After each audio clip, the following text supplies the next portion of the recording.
Is losing privacy ultimately the price we pay for peaceful streets and freedom from terror attacks? This man thinks we should look deeper. Bruce Schneier is a leading internet security expert. He was part of the team which first analyzed the Snowden documents. They don't just want your search data or your email. They want everything. They want to tie it to your real-world behaviors, right? Location data from your cell phone. And it's these correlations. And as you are being surveilled 24/7, you are more under control, right? You are less free. You are less autonomous.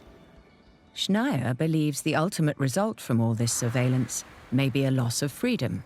What data does is give someone control over you. Right? The reason Google and Facebook are collecting this is for psychological manipulation. That's their stated business purpose, right? Advertising.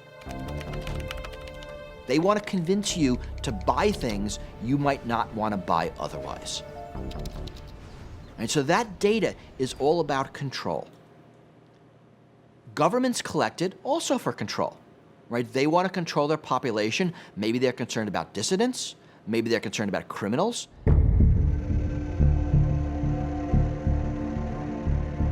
It's hard to imagine that this data can exert such a level of potential control over us.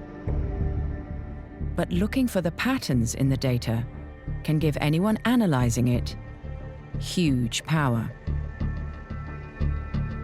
What's become increasingly understood is how much is revealed by metadata, by the information about who is sending messages and how often they're sending them to each other.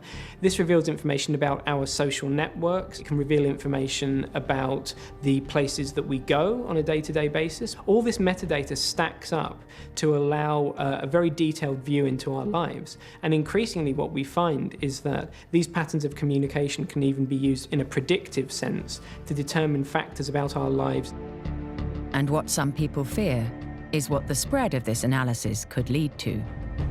Ultimately, the concern of this is that in a dystopian scenario, you have a situation where every facet of your life is something that is open to analysis by whoever has access to the data. They can look at the likelihood that you should be given health insurance because you come from a family that has a history of heart disease. They can look at the likelihood that you're going to get Alzheimer's disease because of the amount of active intellectual entertainment you take part in on a day-to-day basis. And when you start giving this level of minute control over people's lives, then you allow far too much power over individuals.